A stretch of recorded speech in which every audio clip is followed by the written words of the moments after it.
Guys, believe it or not, maraming trabaho na mabilisan mag-hire at wala ring interview. So sa video na to, mag-share ako ng maraming klaseng trabaho, yung mga other terms or keywords na ginagamit ng mga recruiters, companies, sa job post para ma-recognize nyo. Kasi iba't iba yung ginagamit nila guys. And kailangan yung ma-recognize yon para makapag-apply kayo. Kasi minsan medyo social or formal ang pagkasabi pero yung actual na gagawin is simple lang naman talaga. Yung alam mo na. Yung madaling matutunan. So isi-share ko din yung mga common na klase na company na nag-hire ng mga ganitong jobs at ang mga common tools na ginagamit nila. If beginner ka sa freelancing, possible hindi ka maniniwala. Pero marami talagang ganito. At naka-experience na actually ako nito ng maraming beses, lalo na if doon kayo sa freelancing sites like Upwork.com or onlinejobs.ph and gig sites like Fiverr.com, mabilisan, walang interview, direct na hinahire. If nag-apply kayo sa LinkedIn at saka other job sites, possible na mas matagal, pero yung mga jobs na ililist ko ay most likely talaga hindi need ng maraming requirements. So before tayo mag-start, please make sure to like, comment, and subscribe if nakatulong ang mga videos ko sa inyo. So first ay lead generation. Marami itong klase at iba't iba ang pagkasulat sa job post. Usually, ang naghahanap nito ay mga agency na naghahanap ng clients. For example, sa niche ko sa Amazon, maraming mga agency na naghahanap ng mga Amazon sellers para i-pitch ang kanilang Amazon account management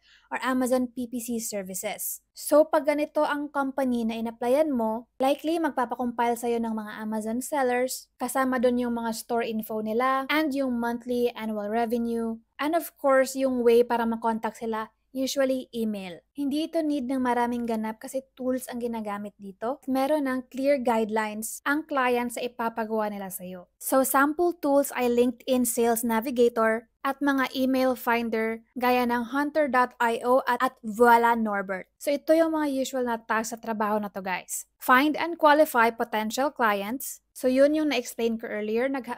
For example, maghahanap kayo ng Amazon sellers or sellers in general. At kaya included dun yung revenue guys kasi hindi pwede na smaller sellers. For example, yung services ng client mo is nag-start ng $1,000 tapos yung bibigay mo ng mga leads sa kanila is small sellers na wala pang budget. So, possible hindi yun qualified lead. So next task usually is identify decision makers. Again, for example, sa Amazon PPC, hahanapin mo yung marketing manager, yung e-commerce manager, or yung owner, depende sa structure ng company. Kasi sila yung mag-decide if mag-hire ba sila ng agency. So next na common task is build prospect list. Pareha lang yan sa first, yung build and qualify. So, iba't ibang pagkasabi, pero pareha lang yan, guys. And again, iba't iba yung pagkasabi ng task, iba't iba pagkasabi sa job post. Ipapop up ko dito, pero pareha lang yan. So, huwag kayong matakot, huwag kayong malito. Check nyo yung list at try nyo talagang gamitin yung mga keywords at basahin yung mga job post para maintindihan nyo na pareha lang naman yung pinapagawa.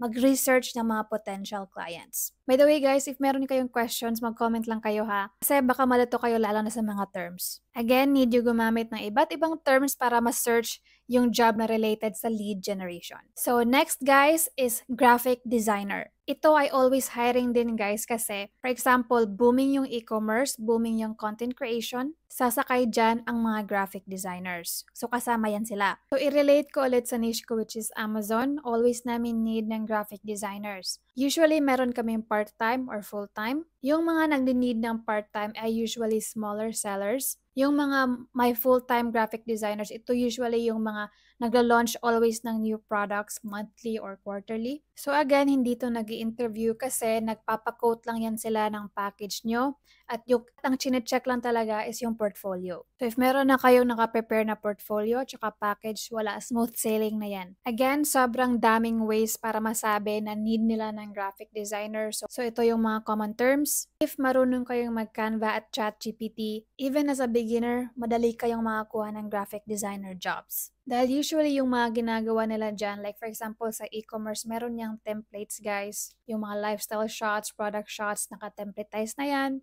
Yung sa social media, meron na ding templates. So sample task nyo for example ay mag-create ng mga Instagram carousels, TikTok carousels, mag-design ng mga marketing materials, yung mga post about sa promo nila, sa mga offers. Utusan din kayong gumawa ng mga images or videos para sa mga advertising campaigns. Ito yung nakikita nyo as Facebook ad or yung sa TikTok. So pare-pareho lang yan guys. Last ay yung customer service jobs na commission based. Always to guys, hiring at mabilisan kasi mataas din yung turnover. Kasi nga mahirap siya na work kasi commission based. At kung di ka magpursige is wala kang commission. For example, marami kayong makikitang commission-based jobs sa real estate, tech sales, at sa travel industry. Ang lalaki ng commission nito guys, pag naka-close kayo ng deal. If beginner kayo, I highly suggest na itry nyo pa rin itong mga job na to, the training, kasi makaka-improve talaga ng communication skills nyo at saka yung sales na skill. Makatulong to sa interview skills nyo at pakikipag-negotiate. So one company na masuggest ko is yung Dreamport, nasa link down below. So travel industry to guys,